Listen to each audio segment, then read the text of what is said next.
네, 트럼프 대통령이 전 세계를 상대로 철강과 알루미늄에 대한 25% 관세 부과를 결국에 강행했습니다. 자, 전 세계가 반발하면서 글로벌 무역 전쟁 우려가 커지고 있습니다. 네, 한편 30일 동안 휴전하는 방안에 미국과 우크라이나가 전격 합의를 했죠.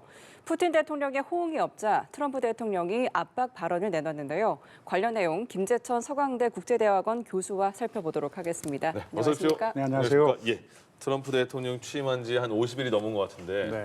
미국 우선주의 마가의 칼을 계속 휘두르는 것 같습니다. 지금 네. 지금까지 어떻게 보세요? 행보를. 왜냐하면 일기 때보다 더 심하다 아니면 아직 시작도 안 했다 이런 평가가 나오던데요. 네, 뭐 일단 50일 막 지나고 있는 것 같은데 네. 한 500일 정도는 된 것 같고요. 네. 뭐 일단 관세 정책이 가장 눈에 띄는 것 같고요. 예. 관세를 정말 만능의 보검으로 생각하고 있고 마구 지금 좀 이런 표현을 써서 어떨지 모르겠지만 관세의 네. 칼춤을 추고 있는 형국입니다. 그리고 뭐 영토 야욕도 숨기지 않고 있어요. 예. 네, 뭐 특히 이제 이 중동의 가자를 접수하겠다 뭐 이제 이런 발언을 해서 네. 전 세계를 깜짝 놀라게 했습니다. 일단 뭐 100일 안에 자신이 할 수 있는 것을 조금 해보겠다 뭐 이제 그런 심산인 것 같아요. 취임 후 100일을 이 하니문 피리어드, 그러니까 이제 하니문 기간이라고 생각을 하고 그 이후에는 이 정책 추진의 어떤 추동력을 조금 상실할 수 있으니까 예. 욕을 먹더라도 일단은 추진하자. 그렇기 때문에 당분간은 이 트럼프의 어떤 이 폭주기관차와 같은 정책 때문에 전 세계에 이 바람잘 날이 좀 없을 것 같습니다. 예. 네, 말씀 주신 관세 부과 부분 먼저 짚어보도록 할게요. 취임 전부터 예고를 했기 때문에 각국이 좀 마음의 준비를 하고 있었긴 했습니다만 이 네. 정도일 거라고 예상을 좀 했을지 동맹국과 상관없이 이제 네. 이렇게 하고 있잖아요. 네. 일기 때에는 그래도 이 관세라는 어떤 이 정책 도구를 경제 영역에 좀 국한해서 사용했던 어떤 그런 측면이 있었다면은 이기에는 이 경제 영역에 국한되지 않고 뭐 이 외교 안보 정치 그러니까 이 이슈의 영역 그 영역의 경계를 넘나들면서 관세 칼을 휘두르고 있다. 그리고 일기에는 주로 이제 중국 대리기의 관세라는 도구를 사용했다면은 지금은 오히려 우방국을 상대로 휘두르는 이 관세 칼날이 조금 더 날카롭게 돌아가고 있는 게 아닌가 이제 이런 조금 차이점이 보입니다. 하여튼 뭐 일기 때는 그래도 이 adults in the room이라 그러죠. 이 방 안에 있는 성인들 그들이 이제 조금 트럼프를 제어하는 어떤 그런 역할을 했다면은 그런 역할을 하는 인물들이 전혀 없기 때문에 지금 뭐 폭주기관차는 좀 멈추지 않고 달려갈 것 같습니다. 예. 네, 그러니까 말씀 주신 것처럼 캐나다의 경우도 그렇고 또 관세를 부과했다가 연기했다가 철회했다가 오락가락 네. 행보를 보이고 있는데 네. 이것 또한 전략일지 좀 어떻게 해석을 그러니까 하세요? 일단 그 경제적인 논리로만 관세 정책을 시행하고 있지 않기 때문에 벌어지는 일이 아닐까. 아까도 말씀드렸지만은 외교적인 이유 그리고 뭐 정치적인 이유 그리고 또 개인적인 이유로 좀 관세를 쓰는 것이 아닌가. 이번에 캐나다를 상대로 캐나다산 철강 알루미늄에 25%에 더해서 25%를 추가로 그러니까 총 50%의 관세를 부과하겠다라고 한 것도 네. 지금 차기 캐나다 총리로 뭐 거의 확실시되고 있는 마크 칸이라는 양반이 이분이 지금 뭐 트럼프도 분명히 이제 힘들게 만들겠다. 뭐 이제 이런 지금 뭐 마음을 다잡고 있는 상황에서 이 온타리오 주에서 미국에 수출하고 있는 이 전기에 25%의 할증료를 붙이겠다 그랬어요. 예. 그러니까 이제 바로 발끈해가지고 트럼프가 그러면 총 50%의 관세를 너희들 철강과 알루미늄에 때리겠다 이제 이렇게 이제 협박을 하니까 캐나다가 바로 꼬리를 좀 내렸죠. 예, 꼬리를 내리고 그렇다면 이제 우리 그저 25% 추가 관세는 취소한다. 뭐 이제 어떻게 보면은 개인 간의 어떤 그런 조금 원한 그러니까 조금 이 보복을 위해서 사용하고 그런 것이기 때문에 일관성이 조금 결여되고 이제 그런 것 같습니다. 교수님 말씀대로 그 중국 같은 경쟁국뿐만 아니라 캐나다, 우리나라 같이 동맹국에게도 관세를 계속 많이 때리고 있는 거잖아요. 네네네. 그러면 동맹국들도 뭐 기분도 상할 수 있고 등을 돌릴 수 있을 것 같다는 그런 그 걱정이 들긴 하는데 미국은 힘이 세니까 그런 걱정까지는 안 하는 건가요, 그럼? 그리고 이제 기본적으로 동맹이 상호적이지 않다고 생각을 하는 것 같아요. 예. 그러니까 내가 너희들의 안보를 책임져 주고 있는데 그런데 너희들이 우리를 경제적으로도 갈취해 간단 말이야. 대부분의 이 미국의 동맹 국가들이 미국과의 이제 무역 흑자를 크게 보고 있잖아요. 네네. 그렇죠? 그런 상황에 대한 불만인 것 같아요. 그러니까 트럼프는 일단 기본적으로 자기가 지금 이렇게 고관세를 때리려고 하는 것이 그렇게 부당한 것이 아니라고 생각하고 있는 것 같습니다. 예. 예. 그렇지만 뭐 좀 지켜봐야겠지만 이 안보적인 측면에서 적어도 아시아 동맹을 대상으로는 동맹을 정말 동맹의 근간을 훼손시킬 수 있는 어떤 그런 조치를 취하지는 않을 것 같다라는 것이 저의 조심스러운 예측입니다. 예. 그러니까 서로가 이제 미국도 그렇고 그럼 상대국도 관세를 계속 올리는 그런 상황이 반복되면 미국 그 자국 국민들은 물가도 오를 것 같고 그래서 네네. 그 미국 내에 반발도 있을 것 같은데 그거는 아직 없나요? 일단 일기 때는 보면은요. 이 자신의 관세 정책에 시장이 좀 안 좋게 반응을 하면은 슬그머니 이제 관세 정책에 이 좀 교정을 가하는 어떤 그런 모습을 보이기도 했는데 예. 지금은 일단 뭐 기세등등한 모습이에요. 폭스뉴스와 인터뷰를 했잖아요. 네. 경기 침체의 가능성을 인정을 해버립니다. 예. 저 인터뷰에서. 그리고 지금 우리가 겪고 있는 것은 성장통이고 정말 위대한 미국을 재건하기 위해서는 이 성장통 정도는 참아내야 된다. 그러니까 시장이 정말 굉장히 안 좋게 반응을 보이고 있고 예. 이게 이제 뭐 관세 만능주의자지만 취임하는 날 백악관 홈페이지에 이 나는 이러한 정책을 우선순위로 삼고 추진을 하겠다고 이게 세 번째인가 네 번째 인플레이션 물가를 잡겠다라는 것이었거든요. 근데 지금 뭐 인플레이션의 조짐을 보이고 있고 인플레이션이 아니라 뭐 사실 스태그네이션의 조짐도 보이고 있고 경기 침체의 가능성도 굉장히 지금 높게 나오고 있는 상황이기 때문에 이런 추세가 만약 유지가 된다 그러면은 아마도 조금은 이제 슬그머니 정책 수정을 좀 하지 않을까. 하지만 자기가 잘못했다고 절대로 인정하지는 않겠죠. 트럼프는 그런 말을 공식 석상에서 한 두 번 정도 했습니다. 예. 뭐가 잘못되더라도 저 사람이 이제 책임지는 거지 내가 책임지는 것은 아니라고 했으니까 예. 슬그머니 정책 수정을 할 가능성도 있다고 생각합니다. 네. 자, 트럼프 취임 이후에 이 사람 이야기, 또 트럼프 다음으로 언론 일면을 장식하고 있습니다. 일론 머스크 이야기인데요. 각종 정치 행보 논란이 있는데 미국 내에서는 이 일론 머스크의 입지나 평가를 좀 어떻게 하고 있는지가 궁금합니다.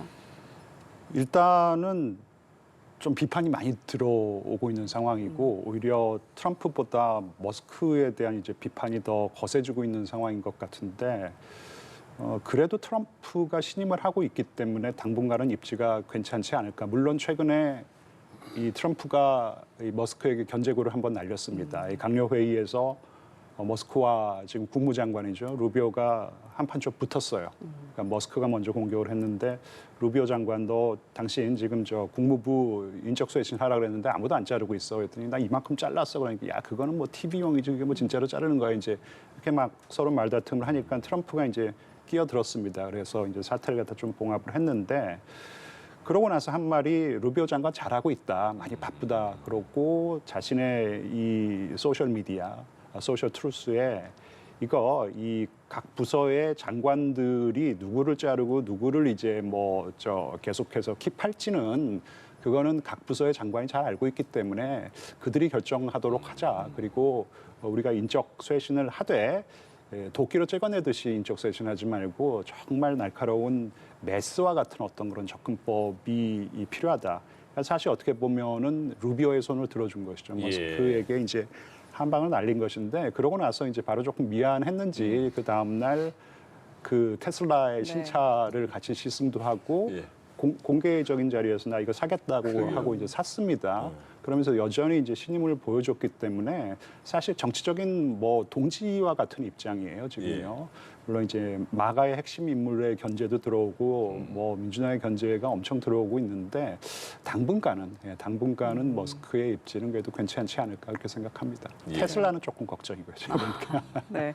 그러니까 이러한 브로맨스에 대한 비판이 나오기 때문에 트럼프 대통령과 머스크가 계속 함께 갈 수 있을지 좀 이런 연결고리에 대한 깨짐은 없을까요? 그래서 이제 기본적으로 중국 이슈 그리고 이제 이민자 문제에 대해서 핵심 마가 인사들과 조금 근본적으로 다른 시각을 가지고 있어요. 그러니까 머스크는 본인의 사업을 위해서라도 중국과의 긴장을 어느 정도 조금 완화시켰으면 좋겠다라는 입장이고요. 그리고 이 테키라 그러니까 이 빅테크를 운영하는 이런 회사 입장에서는 좋은 인력을 이 해외에서 유입하는 것이 굉장히 중요한데 근데 마가의 핵심 인물들은 사실 그들이 하는 말을 잘 살펴보면 그냥 이민 자체가 싫다라는 것이거든요. 지금 뛰어난 고급 인력이고 뭐고 간에 그냥 이민 자체가 싫다라는 것이기 때문에 지금 핵심 마가 인물이라고 할 수 있는 스티브 배넌 그리고 스티븐 빌더 다 감옥에 들어갔다 살아서 돌아왔거든요. 이들이 머스크를 굉장히 싫어하고 있기 때문에 과연 그런 힘겨루기가 이제 어떤 양상으로 전개가 될 것인지 조금 주목을 해야 될 것 같은데 당장은 지금 이 트럼프 대통령과 정치적인 철학이 너무 비슷해요. 네. 그래서 유럽에서 어떤 구구 정치인들을 지지하고 정당을 지지하고 하는 것들 지금 굉장히 트럼프와 뜻을 같이 하고 있기 때문에 당분간은 저는 머스크의 입지는 흔들리지 않을 거라고 생각합니다. 중장기적으로는 조금 불안할 수도 있을 것 같아요. 예. 네. 트럼프 대통령이 빨간 차를 좋아하나 봐요. 빨간 차 이번에 테슬라 빨간 차 타는데요. 예.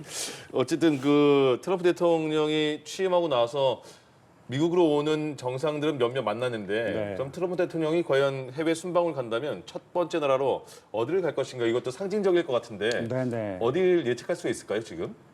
일단 캐나다와 영국과 예. 같은 전통적인 우방 국가는 아닐 것 같고요. 아닐 것 같고. 이전의 대통령은 사실 전통적인 우방국을 먼저 순방하곤 했는데 예. 일기 때 트럼프가 사우디아라비아를 가장 처음 방문을 했습니다. 예. 그 이유는 사우디아라비아와 대규모의 이 투자 계약을 체결하고 또 대규모의 무기 거래 계약을 체결하러 간 것이에요. 네. 그러니까 굉장히 이제 비즈니스맨 사업가 기질이 발휘가 된 것이죠. 이번에는 잘 모르겠어요. 근데 전통적인 우방국은 아닐 것 같고 예. 굳이 저보고 이제 좀 예측을 해보라 그러면은 저는 네. 조심스럽게 인도의 가능성이 좀 있다. 인도도 투자 관련인가요? 예, 경제적으로도 그렇고 예. 안보적으로도 이제 대중국 견제 차원 그리고 인도 태평양의 안보 차원에서도 인도의 중요성이 부각하고 있는 상황이고요. 예. 그리고 무엇보다 나렌드라 모디 총리와 관계가 굉장히 좋다고 합니다. 네. 개인적인 관계가 굉장히 중요하기 때문에 예. 가겠다라고 약속을 했다라는 어떤 그런 보도도 나오고 했기 때문에 저보고 굳이 예측을 하라 그러면은 인도가 될 수 있다. 그런 예측을 좀 해보고 싶습니다. 알겠습니다. 김재천 교수의 픽은 인도입니다. 자, 우크라이나 문제에 대해서 빨리 풀 거다 이렇게 말을 계속 하고 있는데 우크라이나를 직접 방문할 가능성도 있을까요? 트럼프 대통령이? 가능성이 있겠죠. 예를 들어 가지고 정말 종전협정, 평화협정에 서명을 해서 러시아와 우크라이나 그리고 이제 그런 이 평화협정을 유럽도 이제 축복을 하고 그렇다면은 사실 굉장히 어려운 것을 해낸 것이잖아요. 예. 그러면은 제가 트럼프라면은 직접 우크라이나에 가서 평화협정에 서명하고 싶은 굉장히 큰 정치적인 승리가 아닐까요? 그러면서 노벨 평화상 수상의 가능성도 굉장히 높일 수가 있는 것이기 때문에 근데 이게 이제 과연 평화협정이 순조롭게 진행될 것인가에 좀 달려 있겠죠. 예. 된다면은 저라도 달려가서 평화협정 서명할 것 같습니다. 예. 네, 이어서 이 미국과 우크라이나가 러시아와의 30일간 휴전에 이제 전격 합의를 했는데 앞서 두 정상이 얼굴을 붉힌 바가 있잖아요. 네네. 젤렌스키 대통령이 좀 만족을 했을지 아니면 좀 울며 겨자 먹기식으로 이렇게 합의를 한 걸지 어떻게 보세요? 저는 사실 조금 깜짝 놀랐어요. 굉장히 우크라이나에게 좀 불리한 조건을 내걸고 이거 받아라. 이렇게 좀 겁박을 하는 어떤 그런 모습으로 회의가 진행되지 않을까. 그리고 어떤 합의가 마련이 되더라도 지금 미국이 중단한 무기 지원과 정보 지원은 재개하지 않을 거로 생각을 했는데 사실 30일 휴전 같은 경우에는 우크라이나가 내심 바라던 바였거든요. 예. 사실 거기에 지상전은 아니더라도 일단 공중전과 해상전은 중단하자라는 제안을 했었고 근데 그게 받아들여지지 않은 것인데 지상전까지 포함해서 30일 휴전을 하자라는 것인데 이게 사실 러시아에게 그렇게 유리해 보이지는 않거든요. 30일 동안 이제 미국의 이 무기 지원, 정보 지원이 재개가 되면은 우크라이나가 전열을 재정비할 수 있는 시간을 버는 것이고 유럽의 지원도 강화가 될 것이란 말입니다. 이게 종전이 아니고 이 휴전이 되면은 사실 러시아 국민 같은 경우에도 지금 전쟁의 피로도가 굉장히 높아요. 네. 일단 중단을 하면은 재개하기가 어려워요. 예. 네. 그렇고 만약에 이제 저 휴전을 하기로 했는데 뭐 러시아가 전쟁을 다시 재개를 한다 일방적으로 그러면 이건 또 다른 어떤 국면 그러니까 러시아가 정말 국제사회에서 막다른 골목에 몰릴 수가 있기 때문에 이게 러시아가 결코 유리한 것이 아니고 그리고 덜컥 지금 그래 너희들이 그러면 우리의 휴전 안에 그 승인을 했기 휴전 안에 동의를 했기 때문에 그러면은 무기 지원 그리고 정보 지원 재개해줄게 이렇게 바로 들어가는 것이에요. 그러니까 러시아는 조금 이런 조건에 대해서 굉장히 불만족스럽겠죠. 근데 지금 형국이 돌아가는 이제 모습을 보니까 예. 루비오가 그런 말을 했더라고요. 이제는 공이 러시아의 코트로 넘어갔다. 그리고 트럼프는 이게 이제 춤을 출 때도 탱고를 출 때도 두 명이 이렇게 it takes two to 네. tango 뭐 그런 말이 있잖아요. 네. 그래서 러시아가 이제 춤추는 자리에 좀 나올 때라는 것이에요. 그래서 지금은 이제 국면이 좀 전환이 돼서 일단 이 러시아에게 좀 압박이 가고 있는 상황이라는 거 조금 예. 주목해서 볼 필요가 있다고 생각합니다. 네. 푸틴 대통령이 그 전투복 입고 쿠르스크 찾았잖아요 이번에. 네네. 근데 그러면 미국이 이렇게 압박을 준다면 푸틴 입장에서 선택권이 있는 거예요? 아니면 그냥 알았습니다, 따르겠습니다 이렇게 해야 되는 거예요? 뭐 그냥 이대로 받겠습니다라고 할 수는 없을 것 같아요. 예. 그렇기 때문에 그렇다고 그냥 단박에 거절할 수도 없는 것이죠. 어떻게 해야죠, 그럼? 그래서 아마 좀 조건을 걸지 않을까. 예. 그건 너희들 지금 뭐 지원을 재개하기로 한 거, 그 무기 지원이라든지 정보 지원, 휴전 기간 동안만은 그거를 조금 다시 재중단할 수는 없겠니? 그리고 나토 가입에 대해서 확실하게 우리에게 약속을 해줘. 절대로 안 나토. 된다, 이렇게. 그리고 이제 우리가 지금 따먹은 그런 영토들 그런 거 대부분 우리가 조금 킵할 수 있게 보유할 수 있게 뭐 이제 그런 부분에서 이제 요구를 할 것이고 더 중요한 것은 우크라이나에게 최종적으로 제공될 안전 보장이라는 거 이런 건 받아들일 수 없어 저런 건 받아들일 수 없어 이제 그런 거를 조금 확실하게 하고 싶어 하겠죠. 예. 근데 그냥 단박에 거절할 수는 없을 거라고 생각합니다. 예. 그렇다면 만약 러시아도 휴전안을 수용할 경우에 이제 네네. 우크라이나와 러시아는 미국의 중재하에 종전 협상 절차에 들어가게 될 텐데 네네. 이 협상이 성사가 된다면 트럼프 대통령의 입지는 더욱 더 커지게 네. 되는 네, 거죠. 네, 네, 네. 노벨 평화상 받을 것 같아요. 우크라이나에 가고 그죠? 네, 네, 예. 네, 네. 그렇다면 만약 종전이 이루어진다면 그 네. 다음 그 트럼프 대통령의 시선은 좀 어디로 갈지가 궁금한데 트럼프 일기 때와는 또 네. 다른 또 국면인 것 같아요. 그렇죠. 어떻게 보세요? 근데 분명히 그 유럽에서 조금 한 발 빼고 싶어 하고 그리고 중동에서도 한 발 빼고 싶어 합니다. 이제 그러려면은 일단 러시아 종전을 만들어낸다 그러면은 중동에서의 상황을 조금 더 정리하고 싶어 할 것 같아요.